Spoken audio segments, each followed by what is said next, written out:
Hi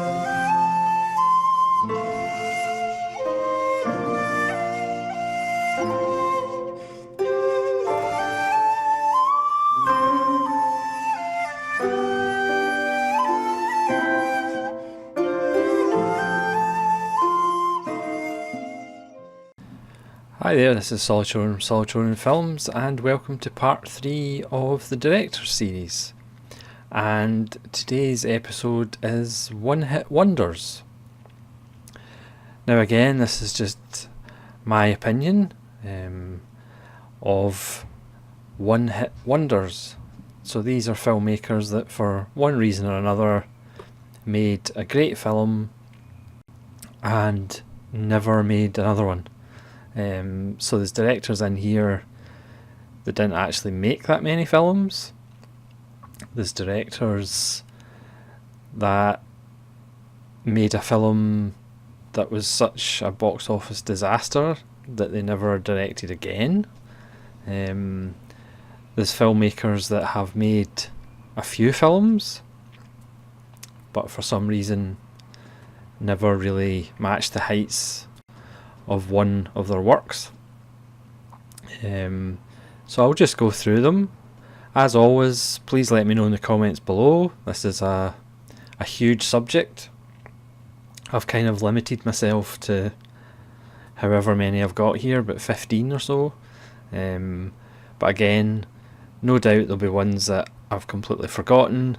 There'll be obvious ones that I should know that I've just completely went in one ear and out the other, and there'll be plenty of ones that I'm not aware of, because as I've said before, I don't really keep up with kind of modern cinema that much. So again, please let me know in the comments below. Give me your examples. I know there's a lot of you out there that are very knowledgeable and will have your own examples of one-hit wonders. So I'm trying not to make the video too long, so I'll try not to ramble too much. And we'll just begin. These are in no particular order. And we'll start with Tom Stoppard. Rosencrantz and Guildenstern Are Dead. Now this is a film that not a lot of people will probably like. It's maybe just me. But I think this is absolutely fantastic. Tom Stoppard is more famous for being a playwright. This is the only film he directed, and it's an absolute blast. It's Tim Roth, Gary Oldman, and it's the two minor characters from Hamlet, and they just kind of cross in and out of the plot of Hamlet, thoroughly confused and not really knowing what's going on. And it also stars Richard Dreyfuss, and Ian Glenn as Hamlet, and it's absolutely fantastic. Again, it's the only film Tom Stoppard ever directed, because he's obviously his bread and butter are plays.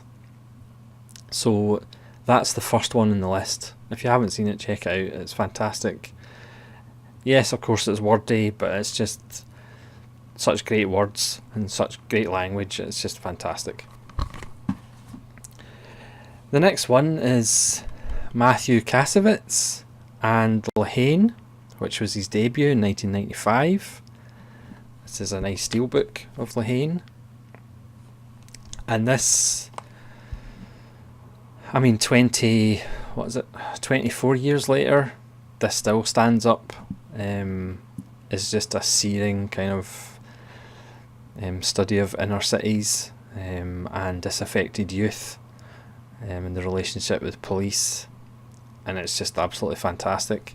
After this, he did things like Assassins and Gothica, and just he hasn't directed that many films, but there's just nothing as interesting or as kind of important and still relevant and socio-political as Lahane. Obviously it's where Vincent Cassel kind of made his debut, or his first big kind of role, and like I said, it still stands up today. It's just a fantastic film. The next one might be controversial, but again, it's just personal taste. It's Mike Newell and Donnie Brasco. Obviously, Mike Newell has made a lot of films. He's made 4 Weddings and a Funeral, amongst others. But for me, Donnie Brasco is the only one of his films. Well, it's the only one of his films that I have. It's the only one of the films that I would be interested in having. To me, I would much rather watch Donnie Brasco than The Godfather. I know it's sacrilege to say that. I might actually prefer watching Donnie Brasco to Goodfellas or Casino by Scorsese. I know that's sacrilege as well, because Donnie Brasco, I think, unlike a lot of gangster films, it actually has a heart. Al Pacino's performance is rare in his catalogue, I think, because he essentially plays a loser. He essentially plays somebody that's low in the hierarchy, and you actually care for him, you actually feel for him. Plus, he doesn't actually chew scenery, which is kind of rare for Al Pacino. I like Al Pacino, but he does have a tendency to chew any scenery that happens to be standing about. And this is actually almost an insular performance, an introspective performance. He almost does essentially a De Niro performance in Donnie Brasco. Yeah, and I think it's a great film, and Mike Newell, even though he has made a lot of films, personally I don't think he's made anything as good or as interesting as Donnie Brasco. So moving on, this is a wonderful actor, but this is the first film he directed. It's Cotton Comes to Harlem, and it's Ossie Davis. I absolutely love Ossie Davis. I don't know who doesn't love Ossie Davis. And Cotton Comes to Harlem is a great blaxploitation film from 1970. He said, quickly looking at the back of the box. It stars Calvin Lockhart as a shyster who's stealing money from the local people under the guise of a trip back to Africa, and the 2 cops, Gravedigger and Coffin Ed, and it's fantastic. It's one of my favourite blaxploitation films. It's got a great score. He shoots the action very well.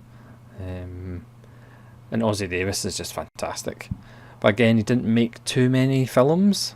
And then he went in and directed some TV. But again, nothing comes close to Cotton Comes to Harlem, which is absolutely fantastic. And if you haven't seen it, I would highly recommend checking it out.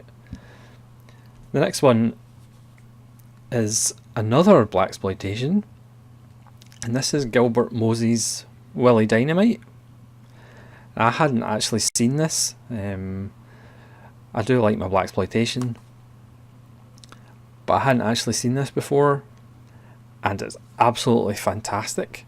Gilbert Moses didn't direct too much after this. Again, I think he went into television, but this is wonderful. If not just for Willie Dynamite's outfits, which are spectacular. So anybody's interested in fashion, I would highly recommend this film as well. And again, at the end, even though Willie Dynamite isn't particularly a nice person, he's just written so well that even at the end, when he's trying to potentially change his ways, you actually root for him and you're actually on his side, even though he has done terrible things during the film. And it is a shame that quite a lot of these black directors who did films in the 70s under the blaxploitation label never kind of were able to do something after that. Most of them either went into acting or did TV, but never kind of did more films, which is a shame. So the next one, again, is somebody who did a few films. This is Michael Lehmann and Heathers, which again is his first film. Just a wonderful critique of school politics, which has never really been bettered. Michael Lehmann then went on and did Hudson Hawk, which a lot of people really like, and some other films which I can't remember, but for me, Heathers is just fantastic. Yes, Christian Slater's essentially doing a Jack Nicholson impersonation, but it's a very good Jack Nicholson impersonation, and the satire of Heathers still stands the test of time again 20 odd years later. So that's Michael Lehmann. The next one is actually two directors who co-directed this. It's Jeff Gillen and Alan Ormsby, who never directed anything again. They were actors and writers, but they never actually got a chance to direct again, and because of the subject matter I can probably see why. But it's Deranged, The Confessions of a Necrophile, which is a fantastic wee film, and I can't believe I didn't see it earlier. It's essentially the Ed Gein story.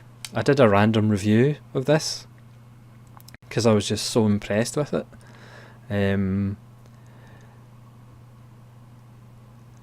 Robert Blossom stars as Ezra Cobb, who's essentially Ed Gein, and it's a story of the loner who ends up killing a couple of women and wearing their skins and making furniture out of their skins, and essentially Ed Gein, if you don't know, pretty much inspired the Texas Chainsaw Massacre and obviously inspired this film.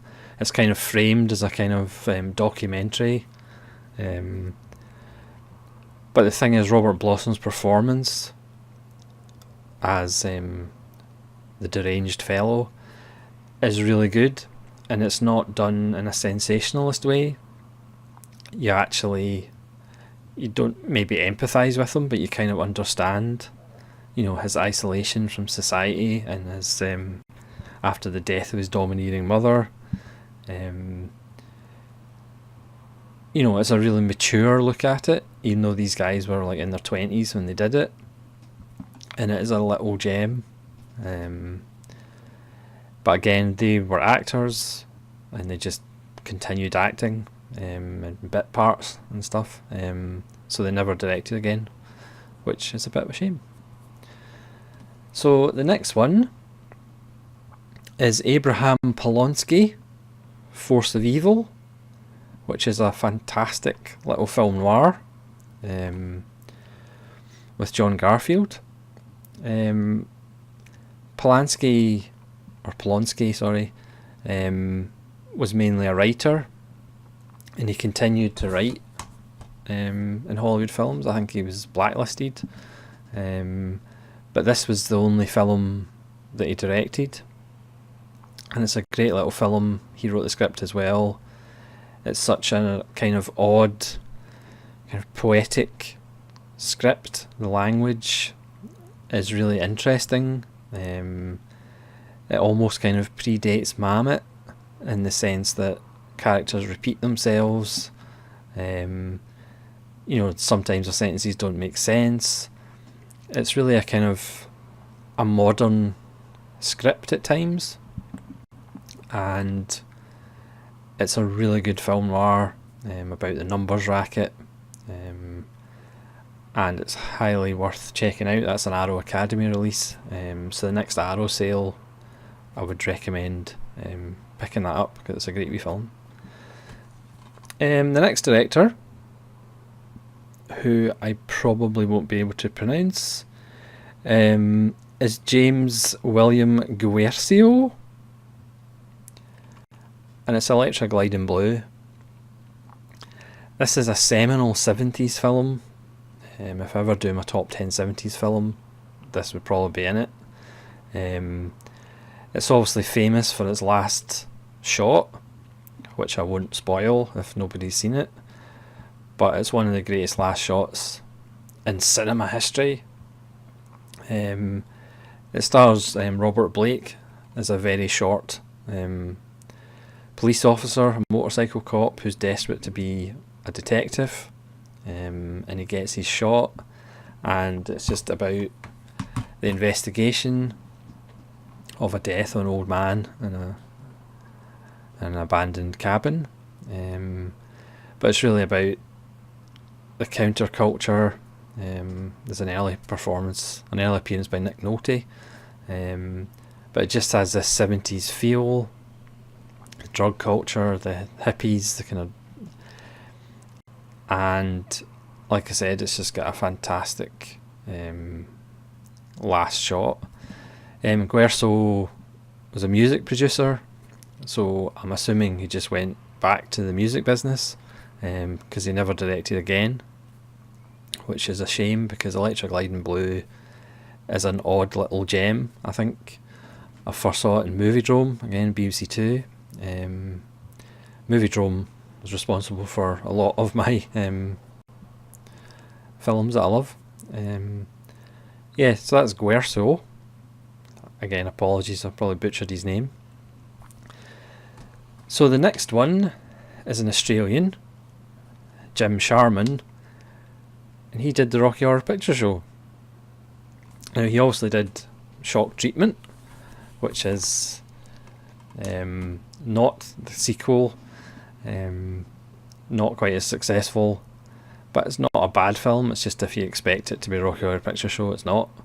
Yeah, the Rocky Horror Picture Show, cultural phenomenon, one of the original kind of midnight movies. It's fantastic. I'm not sure I'll do a top 10 musicals. I don't think I've got 10 to fit, but that certainly would be up there. Even though De Palma's Phantom of the Paradise has rocketed up the list recently. Don't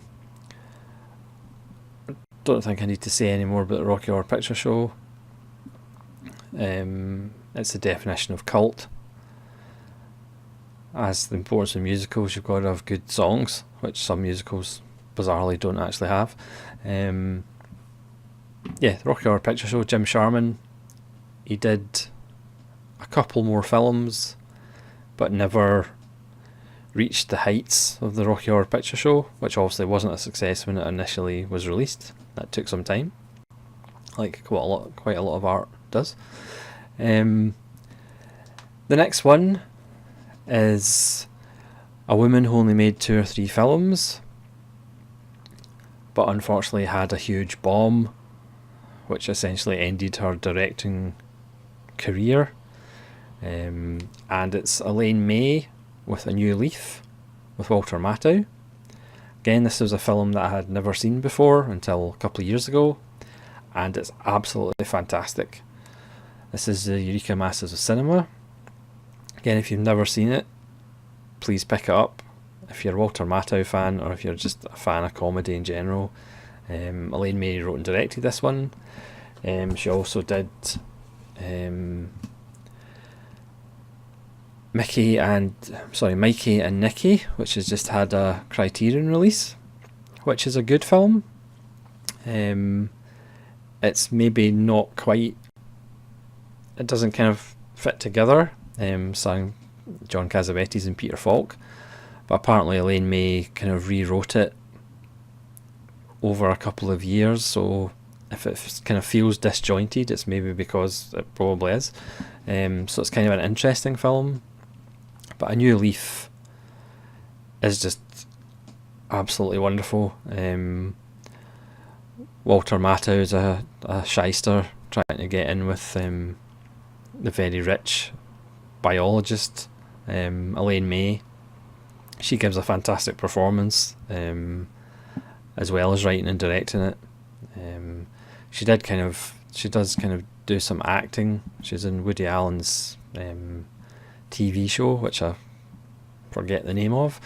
But she then made Ishtar with Dustin Hoffman and Warren Beatty, which was also a box office disaster, and she never directed again, which is a shame, because there's plenty of kind of male directors that have directed box office bombs, but it didn't seem to end their career dead. But again, this was in the 80s. I don't know whether she just didn't want to direct anymore, or it was such a bad experience that she didn't want to do it again. But A New Leaf is absolutely fantastic. Mikey and Nicky, check out the new Criterion release. It's an interesting film. Couple of good performances, but it kind of paints outside the edges, and it's a bit messy and uneven, but it's certainly worth checking out.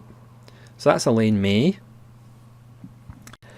And the next director, who's probably more famous for hanging out with another director, and it's Peter Bogdanovich, The Last Picture Show.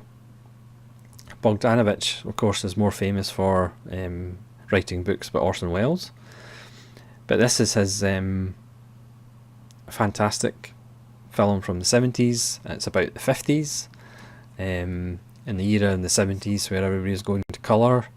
Bogdanovich went black and white, and this is about the characters who live in a small Texas town, and it's got Sybil Shepherd and Jeff Bridges and Ben Johnson, Cloris Leachman,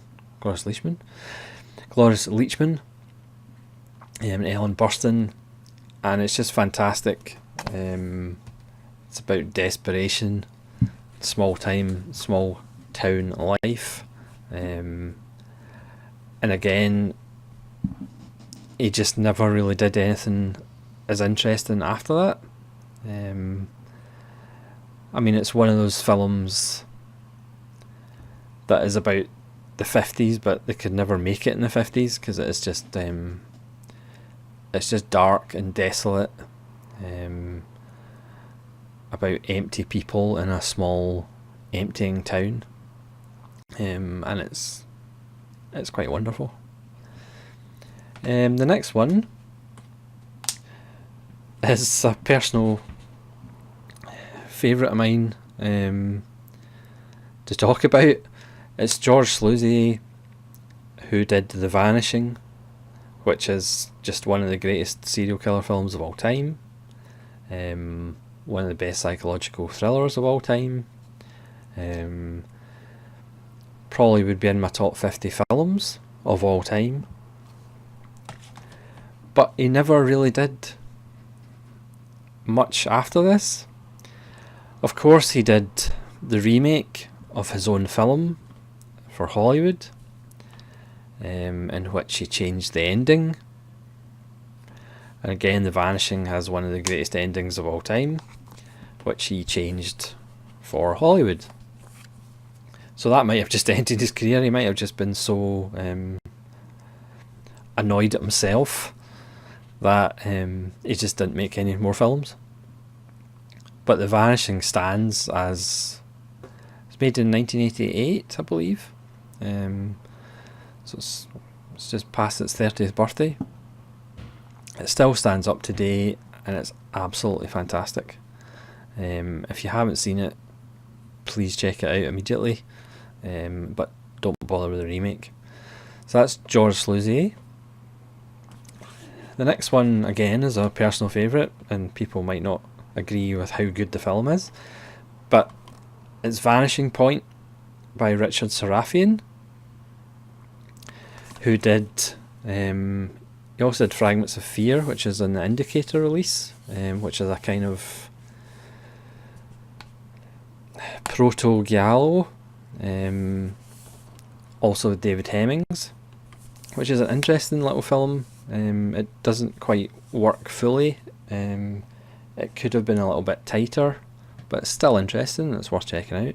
But Vanishing Point for me is just such a great film, about the end of the 60s, about the end of kind of this idea that America was free. Don't bother with Easy Rider, watch Vanishing Point instead.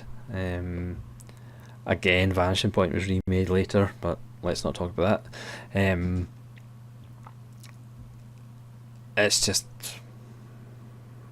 it's wonderful, it's bleak, it's got great music. It's another quintessential 70s film, even though it's 1971, so it's really about the end of the 60s essentially.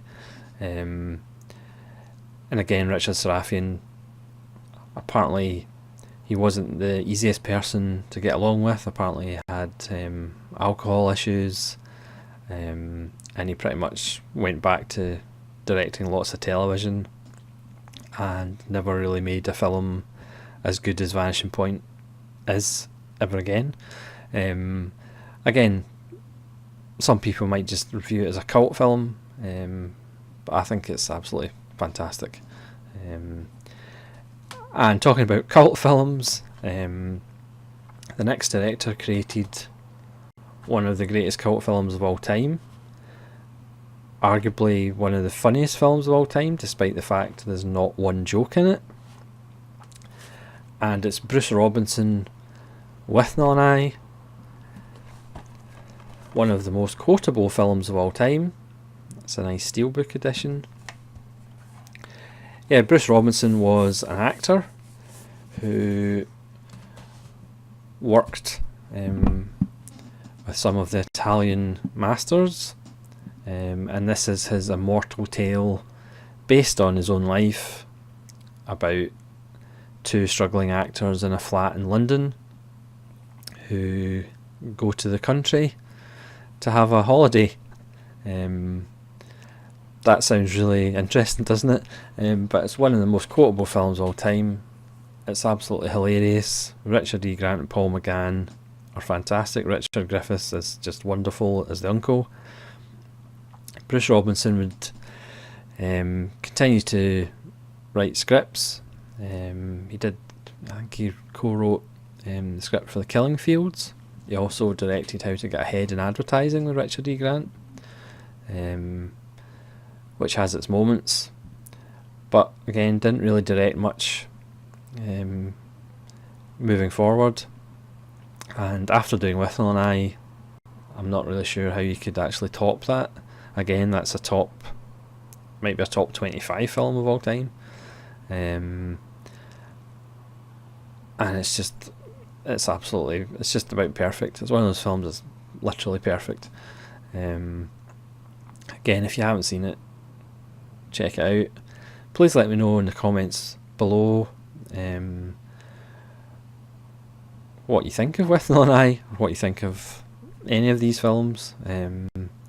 But I think the main reason Withnail and I works is that it's not just funny, it's about the relationship between the two guys. And if you haven't seen it, I won't kind of spoil how it ends, but it has a heart, and I think that's why it has endured, because it does have a heart despite the comedy involved. There's so many comedies today that just are about kind of gross out comedy or kind of dark comedy or whatever, but they don't actually have a kind of heart there to balance it out, so it's just kind of empty. Whereas Withnail and I has a heart, and that's why it's endured for so long. I think it was 1986, so that's over 30 years. It's hard to believe where time's gone. It doesn't feel that way. Yeah, Bruce Robinson sadly never kind of reached the heights of Withnail and I. The next one, again, is somebody who is more famous for doing another job, essentially. This is Douglas Trumbull. Sorry, Dalton Trumbull is the author. Douglas Trumbull, Silent Running. Again, this is the Masters of Cinema steelbook. and this is just a fantastic science fiction film. Dalton Trumbo, I keep calling him Dalton Trumbo. Johnny got his gun. Douglas Trumbull, who's more famous for being a special effects expert. He worked in Star Wars 2001. But Silent Running is just a little gem with Bruce Dern. It's kind of an ecological film, and it was like 1971. It's way ahead of its time. And again, if you haven't seen it, go onto your nearest website and buy it, because it's just fantastic. Again, he didn't really direct again. Went back to making special effects for films that quite frankly are not as good as Silent Running, certainly in the case of Star Wars. Yeah, Douglas Trumbull. The next one, again, people will argue with the one-hit wonder nature of it. This director could probably go in Solid Technicians maybe, but for me it's a one-hit wonder because the one hit is just like so much better than all the rest of his work. And it's Tobe Hooper, The Texas Chainsaw Massacre. Now yes, he made Poltergeist, he made Funhouse, and he made lots of other films, but none were as important or influential or quite frankly as good as the Texas Chainsaw Massacre. Yes, it's rough around the edges. Yes, it's low budget. Yes, there's acting limitations. But that almost makes it work better, because it still stands up, because it's not polished, because the acting isn't great, the way it's shot, it feels like it's kind of a proto-documentary, and that kind of makes it work better than if it was more polished or the acting was better, if that makes any sense. And for me, he just never made anything as interesting or as special as the Texas Chainsaw Massacre. Again, influenced by the events of Ed Gein. I mean, the opening shots in the graveyard with the flashbulb going off on human remains and that noise, that sound. I mean, it's one of the best openings of all time. Poor Marilyn Burns, the actress, I don't think she ever worked again. I think they probably couldn't make it now under those conditions. Because certainly in the house it was like 120 degrees and it had animal remains everywhere and it was absolutely stinking. But it's just so atmospheric and it works so well, and it still stands up today.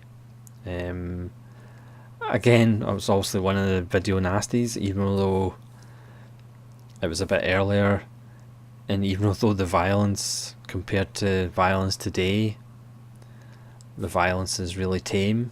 But again, because it's not glamorized, it's not it's not torture porn the way Hostel films or Saw films are. The violence is matter of fact. It's not stylized, which again lends to its realism. Sorry for banging on about the Texas Chainsaw Massacre. Yeah, but Tobe Hooper for me is a one-hit wonder rather than a solid technician. Just because his other films really aren't that interesting to me. But again, please disagree in the comments below. We've only got two more, you'll be glad to know. So the next one is pretty much on everybody's list of one-hit wonders. It's The Night of the Hunter by Charles Laughton. This is the Arrow Academy edition. Again, this is the only film he ever directed. According to IMDb, he did direct one other film before this, but it was uncredited.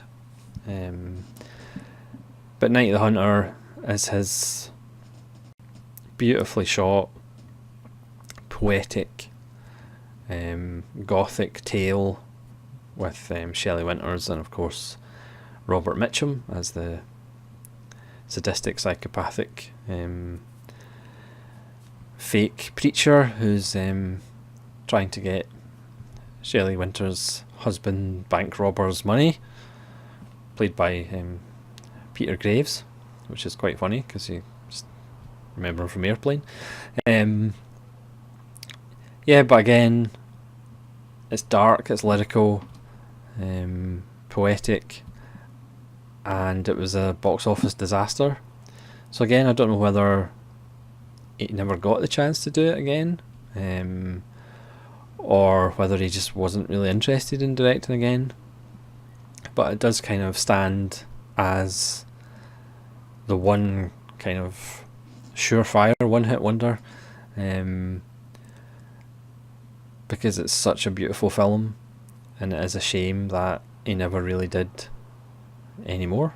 But obviously we have a huge amount of his acting performances to enjoy, but it's just a shame that he never really directed again. And the last one, again, is more of a personal choice, might not be anybody else's lists, but it's David Byrne and True Stories. This is the Criterion release, which is awesome, which came with the soundtrack as well. Yeah, David Byrne, obviously most famous for being a genius in music, from Talking Heads and his own solo work. I think he is a true genius, one of the few musical geniuses, I think. And True Stories is a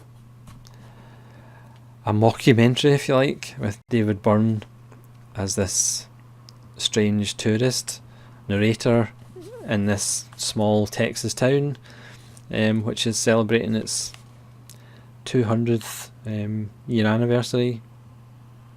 It's, yeah, the town's Virgil, Texas. John Goodman in a very early role is fantastic as the bachelor who's desperate for love. Spalding Gray is wonderful in it. It's just an odd little film, but it's funny because watching it, again, I think this is about 30 years old or over 30 years old, there's so much of it that it predicts as far as technology, as far as the internet, as far as the way industry would go, as far as fashion. I mean, there's a wonderful fashion show with just ridiculous outfits, which, to be honest, if they went to Paris and put that on, they would probably get awards for it. It's funny how much it kind of predicts the future, but it's just a film full of charm. Again, David Byrne had directed kind of some of Talking Heads music videos, so he kind of knew what he was doing. And originally he wasn't supposed to be in it. He was just supposed to be narrating it, but then he turns up in it in his usual kind of slightly off-kilter manner. It hangs together very well.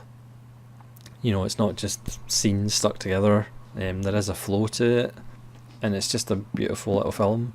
Again, I don't know whether you have to really dig David Byrne to appreciate it and really love it, which I do, because this was actually in one of my please get this a Blu-ray release, and of course it happened, so hopefully every single one of the films that I would like to be in Blu-ray will somehow magically appear.